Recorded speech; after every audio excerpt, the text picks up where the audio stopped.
Waouh! Quel solstice! Comment ça a été pour toi?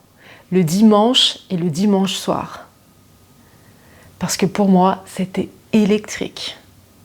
Alors des insomnies, je me dis avec la chaleur, parce qu'à Genève, on a quand même une sacrée canicule.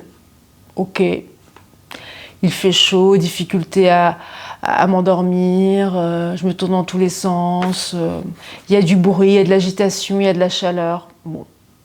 Mais j'ai eu des symptômes que j'ai eus en décembre-janvier. Ces fameux symptômes qui étaient complètement connectés avec les différentes situations que je vivais. Donc ça venait vraiment toucher mon cœur, mes intestins, mon plexus solaire, donc mon pouvoir personnel, ma façon à digérer, à accepter les différentes situations et différentes relations de ma vie.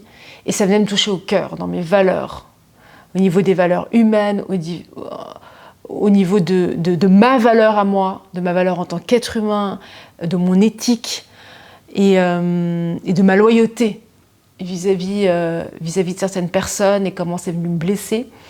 Donc, c'est venu toucher certaines zones de mon corps. J'ai mis ce fameux processus d'actualisation. C'est comment faire le lien entre ce que tu ressens physiquement, donc tes sensations corporelles, tes émotions, tes ressentis et les situations de ta vie. Et comment est-ce que tu peux faire des liens avec « Ok, je ressens ça dans mon corps et qu'est-ce que je vis en relation avec mon environnement, avec mon extérieur et comment je fais le lien avec ce que mon corps raconte ». Donc c'est s'approprier ces différents langages. Et on est concrètement là-dedans cette année 2026. C'est transmuter, transformer, changer, amener un éveil, une rupture radicale dans notre façon d'aborder la vie depuis notre intérieur. Ok, énorme intro pour ce solstice. Comment c'était pour toi? Solstice, lumière à son apogée. C'est l'entrée du soleil en Cancer qui marque le solstice d'été, la journée la plus longue. Ensuite, la lumière fait son retour progressif en arrière pour atteindre le 21 décembre, la nuit la plus longue, avec le solstice d'hiver. Comment c'était pour toi? Comment as-tu vécu cette journée? Dans quelle ambiance tu es? Au niveau énergétique, au niveau émotionnel, au niveau corporel? Voilà, comment ça se passe dans ce bientôt fin de juin, parce que là, il y a cette fin de mois de juin, il y a vraiment une énergie qui va changer. On va véritablement entrer dans cette année de cheval de feu, puisqu'il y a la plupart des planètes qui seront en signe d'air et signe de feu. Donc il y a vraiment quelque chose qui est en train de changer. Tu peux peut-être déjà le sentir, que ça va vite. Qu'en toi, il y a véritablement une façon d'aborder ton intérieur qui a complètement changé. Tu peux plus ignorer en fait ce qui émerge en toi. Tu peux plus ignorer à quel point en fait les choses vont vite et ça te demande d'être véritablement à l'écoute, avec subtilité, honnêteté et authenticité de comment toi tu vis les choses. Parce que si tu te focalises sur l'extérieur, désorientation, confusion, tu sais plus vraiment qui tu es, tu sais plus vraiment ce que tu veux et tu réponds à un extérieur, tu réponds à une norme, tu réponds à un conditionnement et tu réponds pas profondément à ton âme, à qui tu es toi. Ce nouveau départ se fait ressentir, comme je te le disais, avec ces planètes qui vont changer de signe. Lundi prochain, Jupiter ne sera plus en Cancer, il va entrer en Lion. Mars est au dernier degré cette semaine du Taureau et va entrer en Gémeaux, signe d'air. On a déjà Saturne et Bélier en signe de feu. On a déjà Vénus en Lion. On a Uranus en Gémeaux. On a Pluton en Verseau. Donc là, bon, la Lune change de signe tous les 2 jours et demi. Donc la Lune, c'est le satellite, c'est notre satellite intérieur, notre satellite extérieur. Et il vient parler de toutes ces nuances émotionnelles, notre sensibilité, toute l'eau qui est à l'intérieur de nous et les vagues qui sont là toujours en train d'émerger. Mais les autres planètes qui sont plus lentes, les autres astres qui sont plus lents, là vont être en signe de feu et signe d'air. Surtout là au mois de juillet où il va vraiment avoir toute une énergie qui va switcher.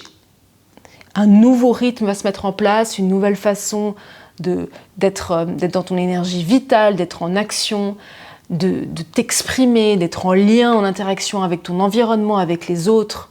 Donc là, l'entrée du soleil en Cancer, qui gouverne la maison 4, qui est gouvernée par la Lune. La maison 4, c'est les racines. On parle de la famille, on parle de la sécurité émotionnelle, on parle du sentiment d'appartenance.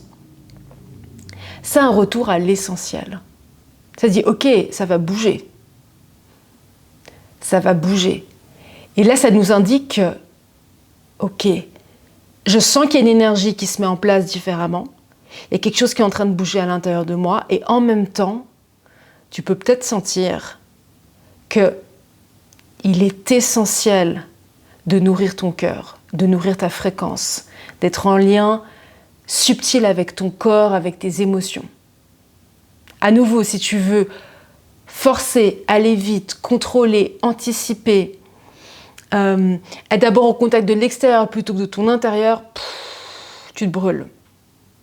Tu te brûles les ailes et tu te brûles ta santé et ta vitalité. Tu t'épuises. Donc là, c'est ce solstice, c'est cette énergie de feu, elle est là, tu la sens, elle est vivante, elle est puissante. Essentielle. Ta maison, ton foyer, tes racines. Où est-ce que tu es là en sécurité à l'intérieur de toi? Où est-ce que tu trouves ta stabilité? Et ce qui est magnifique avec l'interprétation du ciel, c'est qu'au même moment où le soleil entre en Cancer, 2 jours avant, Chiron est entré en Taureau. Il était en Bélier pendant 7 ans. Il va rester en Taureau 3 mois, ensuite il fait un rétrograde et il reviendra en Taureau l'année prochaine, au mois d'avril. Mais là, ces 3 mois qui viennent, de mi-juin jusqu'à mi-septembre, Chiron est en Taureau. Chiron, c'est notre blessure fondamentale, notre blessure ancienne de nos vies passées, de ce qu'on a hérité de nos familles. Et là, en Taureau, ça parle de la valeur de soi. C'était avant en Bélier le sentiment d'appartenance, le droit d'exister, la légitimité d'être soi. Ok, tu te sens davantage toi, tu te sens davantage libre d'être toi, de sentir que tu as une place dans ce monde. Ça s'installe de plus en plus, très bien. Et maintenant ta valeur, le socle de ton identité. Te sens-tu digne d'être aimé, d'être respecté? Respectes-tu ta valeur, ton temps, ton énergie, ta fréquence, ton corps, ton cœur? Le Taureau, signe de terre, féminin, parle de sécurité matérielle, émotionnelle, de relation avec le corps, de relation avec le plaisir, de la stabilité intérieure, de concrétiser. Qu'est-ce qu'il y a de concret, qu'est-ce qu'il y a de vrai pour moi? Donc ce nouveau départ est là, mais il te demande de ne pas oublier l'enseignement et l'apprentissage que tu as vécu ces derniers mois. Donc c'est un rappel essentiel. Et le soleil là qui est en Cancer, qui vient d'entrer en Cancer hier, est en sextile donc à Chiron qui est en Taureau, qui vient dire ok, mais là dans ce rappel essentiel que ce qui est important c'est d'être au contact de ton cœur et de ton corps, maintenant c'est de venir valider, définir, exprimer ta valeur, définir ton rythme, te réconcilier avec ta valeur personnelle. Donc toute cette guérison et cet apprentissage que tu as vécu, maintenant se tourne vers ce sentiment de valeur et de sécurité à l'intérieur de toi. Et puis, le soleil a un autre aspect, c'est qu'il est au carré de Neptune en Bélier. Donc c'est un aspect, un transit très important de 2025-2026. Neptune, la planète de la spiritualité, du ressenti, du grand tout, de l'inconscient, de l'invisible, du rêve, de l'imagination, qui est en Bélier, premier signe du zodiaque. Le signe qui initie, qui ose, qui est audacieux, qui a cet élan de vie. Donc là, le carré, c'est un aspect dissonant en astro. Ça dit qu'il y a une tension, il y a peut-être quelque chose là en toi qui pourrait, observe si ça te parle ou pas, toujours tu prends ce qui te parle et puis tu laisses de côté ce qui ne fait pas sens pour toi. C'est un outil de guidance, c'est pour t'amener du sens, pour mettre des mots, pour te sentir moins seul avec ce que tu vis, te dire « Ok, ça fait sens, waouh, c'est pour ça que je ressens ça. Ok, donc quand je ressens ça, je peux faire ça et ça pourrait m'aider à... » Et là, si tu ressens une confusion, un brouillard avec l'envie d'initier ce rêve, de réaliser ce rêve, de réaliser ce projet, puisque Neptune en Bélier, c'est « ose rêver » et ose rendre vrai ton rêve.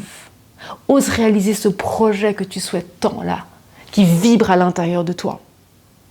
Donc là, le soleil qui est en Cancer, qui est complètement en lien avec l'intérieur, avec le corps, avec les émotions, avec la sensibilité, ce carré c'est « Ok, j'ai envie de réaliser ça, mais peut-être que je me sens pas... C'est pas complètement clair pour moi, c'est pas complètement le moment parce qu'il n'y a pas ça. » Donc là, cet aspect te dit « Amène du discernement, distingue ce qui fait partie du fantasme, de ton imagination. Et les attentes, et ce que tu souhaites réaliser, de réaliste. » Il y a ce principe de réalité qui est important. La personne que tu es aujourd'hui, avec la vie que tu mènes aujourd'hui, avec tes ressources financières d'aujourd'hui, avec ta situation familiale, ta situation professionnelle, ta santé, il y a différents aspects à prendre en considération, la réalité que je vis aujourd'hui et maintenant, et j'ai mon rêve. Ok, il y a peut-être plusieurs étapes pour réaliser ce projet, ce rêve.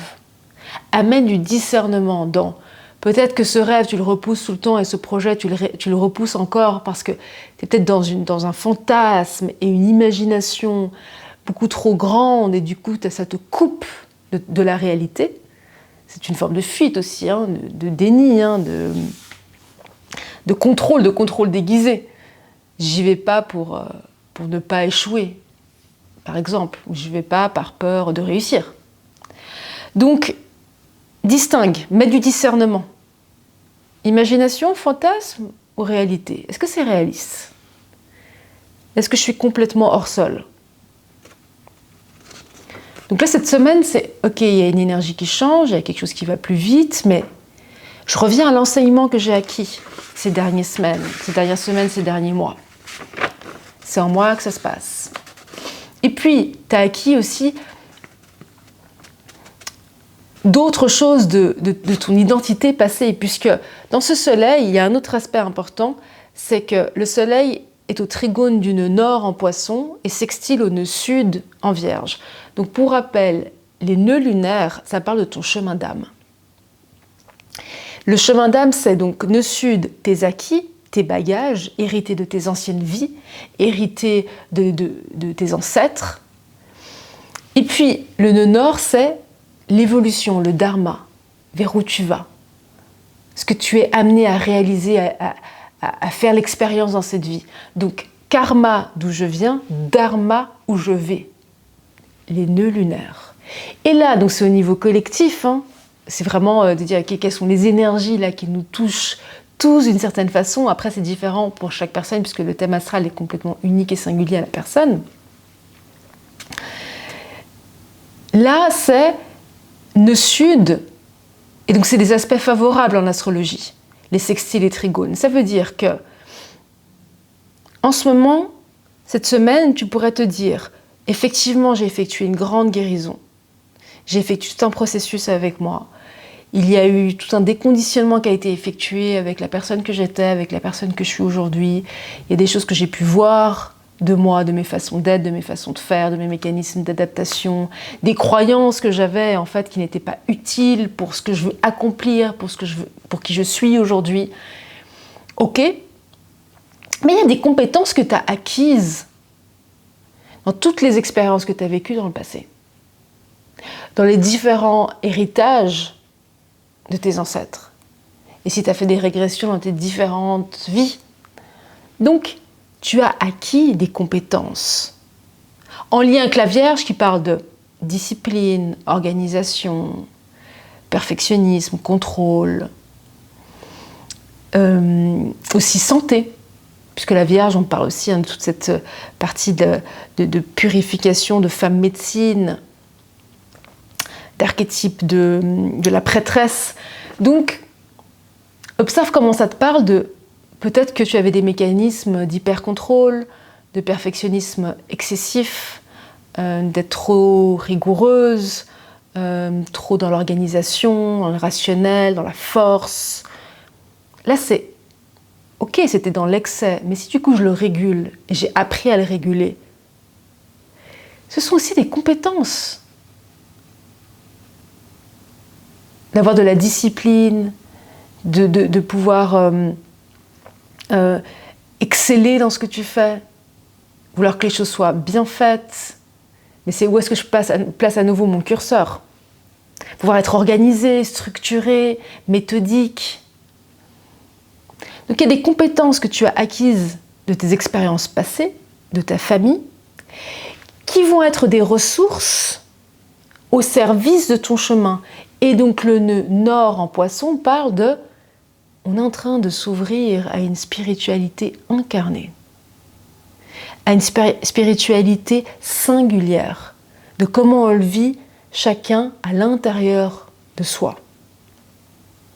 C'est de nourrir notre intuition, notre imagination, notre inspiration et ce sentiment de confiance, de foi en la vie, en l'autre.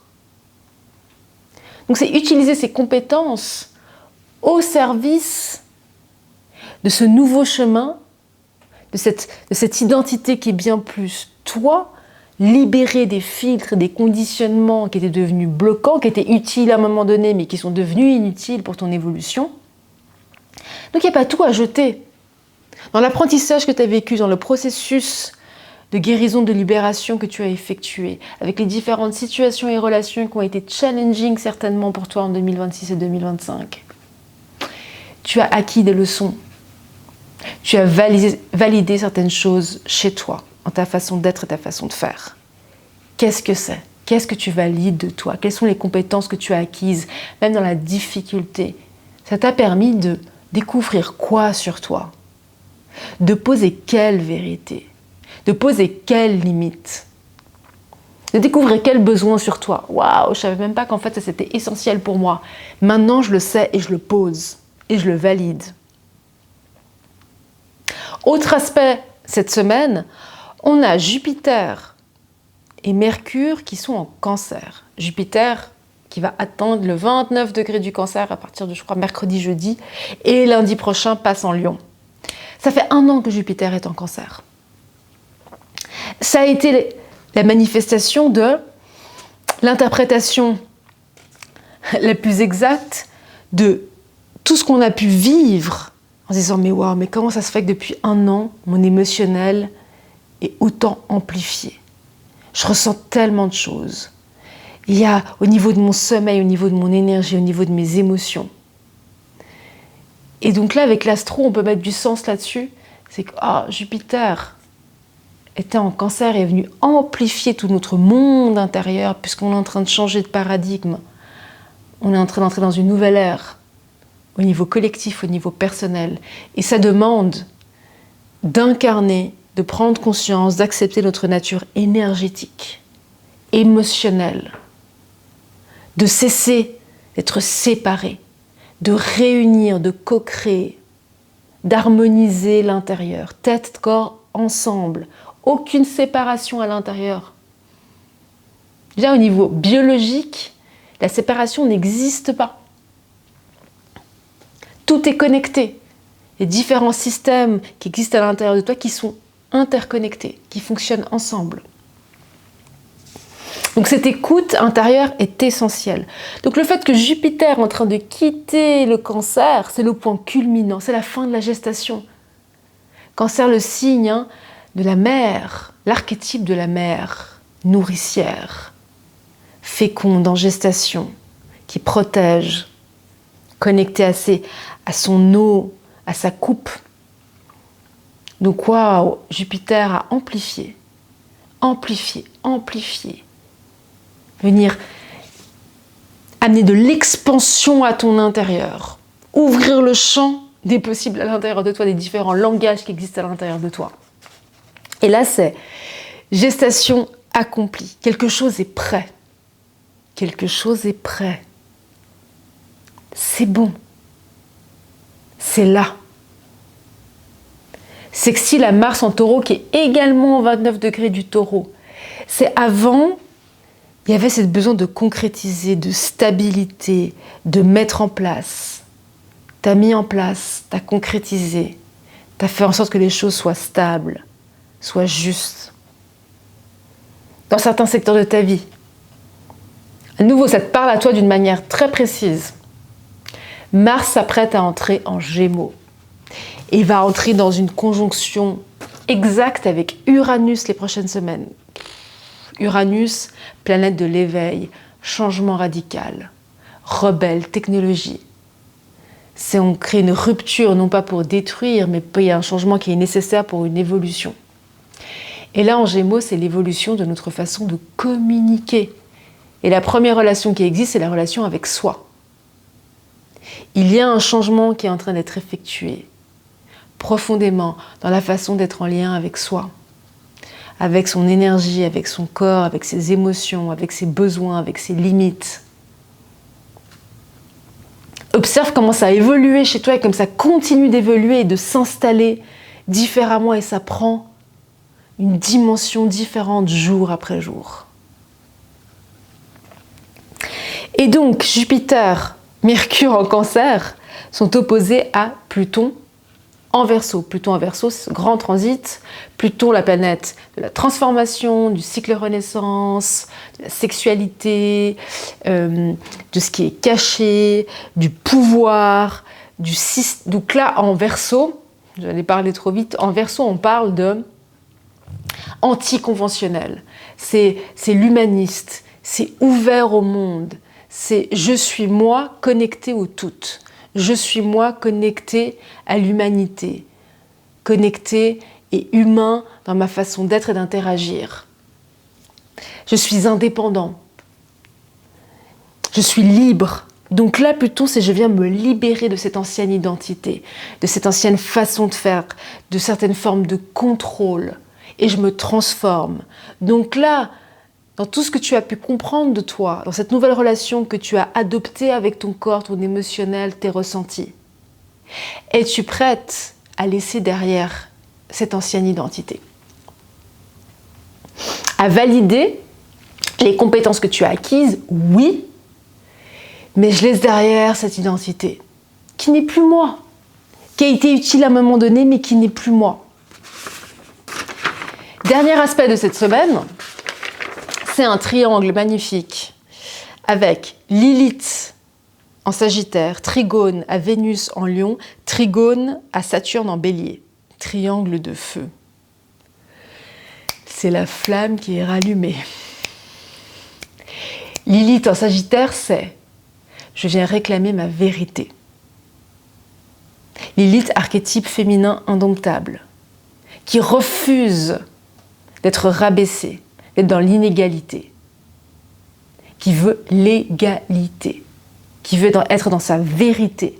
Là, en Sagittaire, c'est je veux donner du sens. Je veux découvrir et rechercher une philosophie de vie, un lieu, une façon de faire qui fasse du sens avec moi. Je veux me débarrasser de ces conditionnements pour être libre, pour explorer, pour découvrir. C'est avec ce feu qui nourrit cette énergie vitale, cette flamme de vie. Trigone à Vénus en Lion, c'est oser rayonner, oser vibrer ton cœur, oser rayonner ta lumière sans la minimiser, sans la juger, sans la critiquer. C'est être pleinement toi, authentique, véritable. Trigone à Saturne en Bélier, Saturne Bélier, c'est je mets du cadre à ce feu. Je donne une direction à ce feu. Je viens structurer. Sinon, ça part à nouveau dans l'excès, ça part à nouveau dans des distorsions, dans des confusions, dans des destructions. Donc je viens canaliser cette pulsion de vie, cette flamme intérieure. Donc cette semaine, il y a une voix qui est là à l'intérieur de toi et qui te murmure « Tu es prête, c'est là. Mais reviens à ce que tu as appris. Instant présent. C'est ici et maintenant que tu crées ton demain. Là, maintenant, connecté à mon cœur, connecté à mon ventre, connecté à mes pensées, connecté à mes différents langages intérieurs. Qu'est-ce qui résonne à l'intérieur de moi? Si c'est incohérent, si c'est en conflit, je respire, je me mets dans mon corps, j'effectue des pratiques qui me ramènent à mon corps. Yoga, méditation, marche, chant, danse, peu importe, ce qui résonne juste pour toi, mais c'est revenir à une pratique personnelle qui te ramène à ton expérience intérieure. Tête et corps ensemble, c'est essentiel. Je reviens à l'instant présent et je me connecte à ce qui vibre dans mon corps pour me remettre en sécurité intérieure. Si mon corps est en stress, si mon corps est dans la peur, ce sera incohérent. J'ai beau me raconter, je vais bien, ça va, alors que mon cœur palpite, que je dors pas, que j'ai mal au ventre, c'est incohérent, c'est dissonant. Cohérence cardiaque, cohérence intérieure dans mes pensées, mes sentiments, mes émotions, ma fréquence. Quelle fréquence tu émanes? Telle une radio, tu émets des ondes. Qu'est-ce que tu vas recevoir en retour? Et prête bien attention à la fréquence que tu vibres, puisque ça va s'accélérer. C'est ce qui va être nourri avec cette énergie de feu, cette énergie d'air. Ça va aller vite. Ça ne veut pas dire que tu ne peux pas réajuster, bien évidemment que oui, tout est possible. Le champ des possibles est ouvert. Instant présent, revenir au corps, actualiser ce qui se passe à l'intérieur de toi et dialoguer avec tes différents langages, tes pensées, tes émotions, tes sensations, ici et maintenant. Honorer ton rythme, honorer ton énergie, honorer ta valeur. Tu es prête, c'est là. À tout bientôt.